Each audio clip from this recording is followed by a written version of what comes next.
Hello दोस्तों, मैं हूं आशिम अकरम और आप देख रहे हैं डिजिटल एजुकेट चैनल।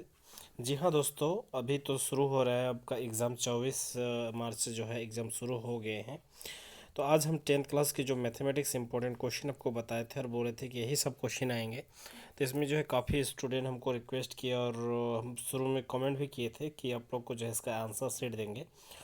किसी स्टूडेंट को ऐसे स्पेशलिस्ट तो नहीं बोले थे, लेकिन सब कोई अपना अपना स्तर पर जो है इसको बनाए थे।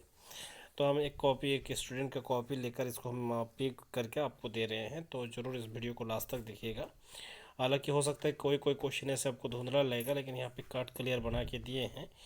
हम अक्सर जो है लाइन बाय लाइन तो ऐसे समझाने में काफ़ी टाइम लग जाएगा। तो जहाँ पे हमको उम्मीद होगा कि इस जगह में स्टूडेंट का दिक्कत हो सकते हैं, उन सब बिंदु पर जो है हम ज़्यादा चर्चा करेंगे और आपको जो है पूरा जो आपका सेक्शन ए था, ये सेक्शन में जितने भी क्वेश्चन पूछा गया था वो सारे क्वेश्चन को हम बताएंगे। हालांकि हमें मैथमेटिक्स का इंपॉर्टेंट क्वेश्चन के लिए अभी हाल फिलहाल में 2 वीडियो दिए हैं। उनमें से पहला वीडियो का जो है आज हम आंसर शीट पूरा देंगे। तो इस वीडियो में लास्ट तक बने रहिएगा, हो सकता है वीडियो 10-15 मिनट का हो जाए। तो पहला जो है क्वेश्चन था कि बिंदु -5 और 7 तथा -1, 3 के बीच की दूरी ज्ञात करें। तो इन दोनों में से दो बिंदु है और एक बिंदु है ये बिंदु और एक ये बिंदु। तो दोनों बिंदु से के बीच की दूरी आपको पूछा गया है। तो आप पहले क्या कर लीजिए, यहाँ पे मान लीजिए एक बिंदु को ये मान लीजिए, दूसरा बिंदु को बी मान लीजिए। दोनों बिंदु को मान लिए तो ये आपका ये हो गया। अब हम जानते हैं पहला बिंदु वाला का जो पहला टर्म है उनको हम x1 मानेंगे, दूसरा टर्म जो है उसको हम y1 मानेंगे, और सेकेंड बिंदु का जो है उसको हम x2 मानेंगे और y2 मानेंगे। तो यहाँ पे लिख लिए, आपको ये हो गया। अब दो बिंदु के बीच की दूरी का हम फॉर्मूला जानते हैं। बिंदु ए और बीच की दूरी यहाँ पे ये लिखा गया, ये स्टूडेंट का स्टाइल हुआ लिखा हुआ है। तो दो बिंदु के बीच की दूरी का फॉर्मूला होता है √x2 - x1 का whole square plus y2 - y1 का होल स्क्वायर। तो दोनों बिंदु का हम ये करेंगे यहाँ पे। तो आपको जानते ही है x1 और y1, x2 और y2 का मान यहाँ पे है, उन मानों को यहाँ पे पुट कर दीजिए। पुट करने के बाद यहाँ पे अगर कैलकुलेशन करेंगे तो आपको ये समझ में आ जाएगा कि यहाँ पे 4 बच रहा है, यहाँ पे -4 बच रहा है। तो 4 दोनों का स्क्वायर कर दिए। तो 4 को अगर स्क्वायर करेंगे तो 4×4=16 हो गया। यहाँ पे 4 का स्क्वायर करेंगे तो यहाँ पे 4×4=16। अब 16 को जोड़ेंगे तो 32 हो जाएगा। 32 का वर्गमूल निकालेंगे तो 4√2 आंसर इसका आ जाएगा। ठीक है। अब जो है हम सेकेंड नंबर क्वेश्चन को देखेंगे। यहाँ पे बिंदु दिया गया ए बी और यहाँ पे बिंदु दिया गया -a और -b। दोनों के बीच की दूरी यहाँ पे भी ज्ञात करने के लिए कहा गया है। तो दोनों के बिंदु के बीच की दूरी हम ज्ञात करेंगे। तो उसी तरह फिर मान लेंगे पहला बिंदु को ये और सेकंड बिंदु को बी मान लिए। अब पहला बिंदु का एक्स ए और बी जो है उसको x1 और y1 मानेंगे। सेकंड बिंदु का जो है -a और -b मानेंगे। ठीक है। अगला अब हम देखेंगे कि दो बिंदु के बीच की दूरी यहाँ पे जो है, अब फार्मूला फिर उसी तरह लगा देंगे। अब यहाँ पे थोड़ा सा आपको ध्यान से काम लेना होगा। ये अक्सर मैथ स्टूडेंट गलती करते हैं। x2 का मान जो है -a है और यह फार्मूला का माइनस है, x1 का मान जो है प्लस वो ये है, लेकिन दोनों में माइनस आ गया तो माइनस माइनस जोड़ होता है, तो -2a हो गया। उसी तरह यहाँ पे भी b का भी -2b हो गया। ठीक है। इसमें अक्सर क्या करते हैं स्टूडेंट, गलती कर देते हैं। तो अगर -2a का अगर हम स्क्वायर करेंगे तो 4a स्क्वायर हो जाएगा, 4b स्क्वायर हो जाएगा। दोनों में से हम 4 कॉमन ले लिए, 4 कॉमन लिए तो a स्क्वायर -b स्क्वायर बचा। 4 का वर्गमूल करेंगे तो रूट के बाहर आ जाएगा 2। ठीक है। हम उम्मीद करते हैं कि ये आपको जो है क्वेश्चन समझ में आ गया होगा। अब हम सेकेंड क्वेश्चन यानी थर्ड क्वेश्चन आप डिस्कस करेंगे, सी नंबर वाला। बिंदुओं यहाँ पे -3 और 7 है तथा 2 और -3 के बीच की दूरी। दो बिंदु को मान लिया, एक को ए मान एक को बी मान। इसी तरह सेम टू सेम फार्मूला लगा दिया, सेम मान भी यहाँ पे हम पुट कर दिया। आप देख लीजिए 125 का वर्गमूल करेंगे तो √5 हो जाएगा और 5√5 यूनिट। हर क्वेश्चन में यूनिट लिखना जरूरी है, क्योंकि अगर यूनिट नहीं लिखेंगे तो ये आपका गलत हो जाएगा। यूनिट का अर्थ होता है कि दूरी का कुछ यूनिट होगा। अगर में मीटर में होगा तो मीटर होगा, सेंटीमीटर में तो सेंटीमीटर में, किलोमीटर में किलोमीटर में, इसलिए यूनिट लिखना यहाँ पे जरूरी है। अब डी नंबर थोड़ा सा ये मैथ जो है अलग टाइप का है, उसी चैप्टर का है और उसी तरह होगा लेकिन थोड़ा सा अलग है। अब बताया गया कि एक्स अक्ष पर, ठीक है, यहाँ पे बताया जा रहा है कि एक्स अक्ष पर वह बिंदु आप ज्ञात करें जो कि यहाँ पे 2 और -5 और -2 और 9 के बीच से संतुरस्त है। यानी मान के चलिए एक कोई बिंदु है यहाँ पे ए और एक कोई बिंदु है बी मान लेते हैं। वहाँ पे कुछ एक बिंदु है जिसका नाम आप पी रख सकते हैं और वो बिंदु जो है एक्स अक्ष पर है। एक्स अक्ष का अर्थ होता है कि वाई का वैल्यू वहाँ पे 0 होगा। अब इन दोनों बीच की बिंदु की दूरी जो है समदूरस्थ है, यानी एक समान है। ठीक है, तो यहाँ पे सबसे पहले आप कोई एक बिंदु मान लीजिए जिसको P मान लिए, तो P बिंदु का निर्देशांक आपका हो जाएगा कि P बिंदु का x और y का वैल्यू 0, और पहला बिंदु को ये मान लिए, दूसरा बिंदु को B मान लिए। अब AP बराबर, जैसे आपको बताए थे कि इधर A थे और यहाँ P था और इधर B था, मान के चलिए दोनों के बीच की दूरी जो दोनों जो है समदूरस्थ में है, यानी A से P जितना दूरी पर है, B से भी उतना दूरी पर ही P है। तो इसलिए यहाँ पे AP और BP दोनों बराबर होगी। अब दोनों बराबर जब हो जाएगा तो दोनों, इधर एक अलग से फार्मूला लगा, इधर एक अलग से, यानी इधर AP के लिए एक फार्मूला, इधर BP के लिए फार्मूला। ठीक है, अब यहाँ पे x का जो ना P का जो भी मान होगा उसको आप वो x1 मान सकते हैं, x1 y1, और A का जो भी वैल्यू होगा उसको x2 और y2 मान लीजिए। इसी तरह यहाँ पे P का वैल्यू x1 y1 होगा और यहाँ B का वैल्यू जो है x2 y2 होगा। अब उसी तरह करके फार्मूला में यहाँ पे मान रखा गया है, इसको आप आराम से देख सकते हैं। ठीक है, जो स्टूडेंट ये थोड़ा सा पढ़े होंगे, क्योंकि इतना तो गया गुजरा कोई होगा नहीं कि नहीं पढ़े हैं, बहुत सारे स्टूडेंट पढ़े हैं और बहुत सारे स्टूडेंट से अच्छे तरीक़ा से भी बना सकते हैं, इससे राइटिंग भी अच्छे होंगे। तो इस तरीक़े से आप इसको मान बैठा के अगर दोनों ओर वर्क करेंगे तो दोनों ओर वर्क करने पर रूट आपका ख़त्म हो जाएगा। रूट ख़त्म हो जाएगा तो आपको बनेगा, इधर आप फिर कैलकुलेशन करेंगे तो x का वैल्यू जो है 7 आएगा और y का वैल्यू तो आप जानते हैं 0 था। यानी P बिंदु का जो निर्देशांक आया मेरा, P बिंदु का निर्देशांक, यहाँ पे एक लाइन लिखना चाहिए था, अतः अभिष्ट बिंदु P का निर्देशांक x का क्या था, 0 था। तो x का यहाँ पे बराबर देकर आप x का वैल्यू 7,0 लिख सकते हैं, ये लिखना तो चाहिए था। तो स्टूडेंट ने हालांकि इसको नहीं लिखा है, इसको मेंशन नहीं किया है, खैर जो भी है आप इसको मेंशन करके लिख सकते हैं आराम से। ठीक, अब अगला देखेंगे ई नंबर बिंदु 2 और 3, और यहाँ पे 4 और -1 है और ना 4 और 1 है कि बीच की दूरी यहाँ पे ज्ञात करने के लिए कहा गया है। तो आप दोनों को बिंदु की जो है दूरी ज्ञात कर सकते हैं उसी तरह करके। ठीक है, अब हम यहाँ पे अगला देखते हैं, इसको आप देख लेंगे, 2 यूनिट आएगा। ये आपका सेकेंड नंबर क्वेश्चन, यानी 2 नंबर में इस टाइप का क्वेश्चन पूछा जाएगा। ठीक है, तो 2 नंबर में यहाँ पे जो है साइन ए का बात बताया गया है, साइन ए बराबर 3/4 है हो तो कॉस ए और टेन का वैल्यू ज्ञात करना है। हालांकि हम जानते हैं कि साइन थीटा बराबर जो होते हैं लंब बाई कर्ण होते हैं। तो अगर ए का हिसाब से देखा जाए तो ए के हिसाब से मेरा जो लंब होगा वो BC होगा, तो यहाँ पे हम BC लिखे हैं, और ए कोण के हिसाब से कर्ण तो आपको ए ही रहेगा, AC रहेगा, उसको लिख दिए हम। अब यहाँ पे जो हमको गिवन में दिया गया उस चीज़ को यहाँ पे मेंशन करना चाहिए था, तो स्टूडेंट जो है मेंशन नहीं किया कि साइन ए बराबर, पहले आपको लिखना चाहिए था साइन ए बराबर 3/4 दिया गया है, ये आपका गिवन में चाहिए था, और ये हमको चौकी में लिखना था। चौकी हम जानते हैं ए बराबर इतना होता है। अब ये साइन ए का वैल्यू जो है 3/4 रख दिया गया। अब ऊपर ऊपर BC का वैल्यू 3 हो जाएगा, AC का वैल्यू 4 हो जाएगा, सबको लिख लिए। अब AB का जो वैल्यू है हमको इसको निकालना है। ठीक है, तो AB का वैल्यू हमको निकालने के लिए हम जानते हैं कि अगर ये आधार मान लेते हैं तो आधार बराबर होता है रूट अंडर कर्ण स्क्वायर माइनस लंब स्क्वायर, तो उसका मान रख देंगे तो आराम से इसका जो है √7 आ जाएगा। ठीक है, तो उसी तरह कॉस ए हमको निकालना बोला है, तो कॉस ए के अगर हिसाब से जाएंगे, अगर ऐसा त्रिभुज है समकोण, यहाँ पे ए है तो इसके हिसाब से ये मेरा आधा जाएगा और ये मेरा कर्ण रहेगा, तो आधार बाई कर्ण, आधार हो गया ये भी और कर्ण हो गया मेरा क्या AC।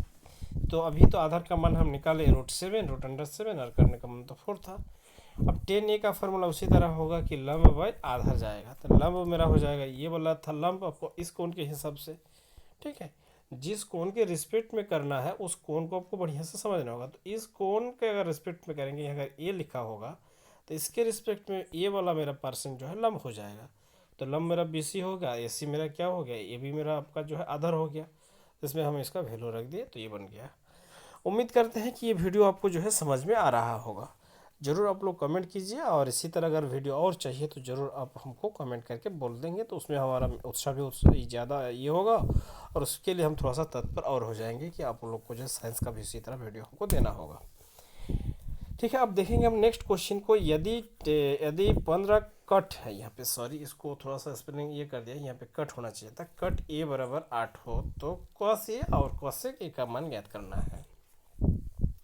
सबसे पहले आप इस तरह का एक फिगर बना लीजिए, ये आपका गिवन में चला गया, और कॉट A का फार्मूला क्या होता है अब इसको हमको जानना है। तो मेरा ये अगर A के हिसाब से होगा तो लंब बाय आधार हो जाएगा, तो यहाँ पे लंब बाय आधार कर दिया। ठीक है, इसको हालांकि ये इस चीज़ को गिवन में लिखना था, इससे अगर बेहतर बनाने के लिए, और फिर यहाँ पे हमको लिखना था कॉट ए बराबर क्या हो जाएगा मेरा BC/AB।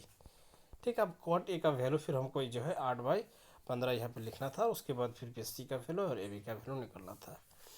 अब AC का हमको मान नहीं मालूम है, यानी कर्ण का मान। तो कर्ण का फॉर्मूला जो होता है रूट अंडर लंब स्क्वायर जो आधार इसका, दोनों को हम स्क्वायर कर देंगे प्लस कर देंगे। 15 का अगर स्क्वायर करेंगे तो 225 आएगा, 8 का स्क्वायर करेंगे मेरा तो 64 आएगा। दोनों को जोड़ेंगे तो इतना आएगा 289 आ जाएगा। तो इसका वर्गमूल करेंगे तो 17 हो जाएगा। ठीक, अब कॉस ये हमको निकालना है, तो कॉस बराबर क्या हो जाता है लंब आधार बाई कर्ण हो जाता है। ये कोण के हिसाब से अगर हमारा देखा जाए तो आधार मेरा BC होता है, तो उस हिसाब से हम इसको रखेंगे, पुट करेंगे वैल्यू, तो आराम से ये बन जाएगा। ठीक है,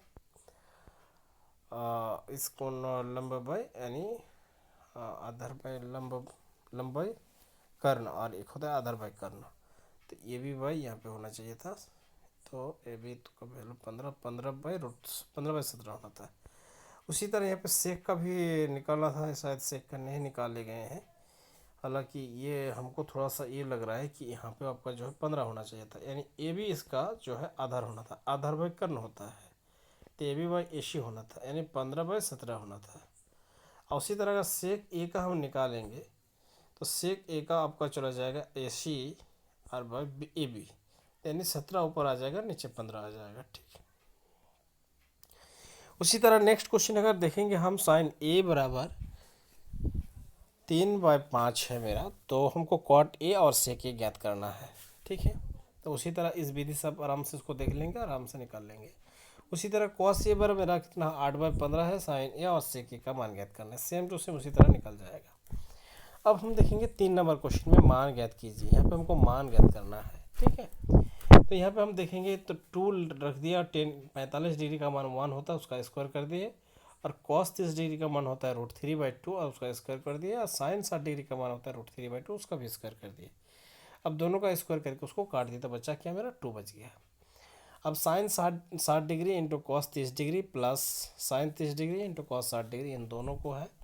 अब इन दोनों का जो है मान रख के यहाँ पे कैलकुलेशन किए, गुना किए। ठीक है, आपको यहाँ पे याद होगा कि साइन 60 डिग्री का मान √3/2 होता है, कॉस 30 डिग्री का मान √3/2 होता है, दोनों इंटू में है यहाँ पे, तो इंटू लगा दिए। अब इन दोनों का मन है 1/2 बीच में प्लस है, बीच में प्लस इंटू कर दिए। ठीक है, अब इधर अगर हम √3 गुना करेंगे तो 3 आएगा, 2 2 मेरा 4 आएगा, उधर 1 1 से गुना करें 1 आएगा, 2 2 से गुना करेंगे 4 आएगा। एलसीएम ले लिए 4, दोनों को जोड़ दिए, 3 और 1 4, 1 कट के।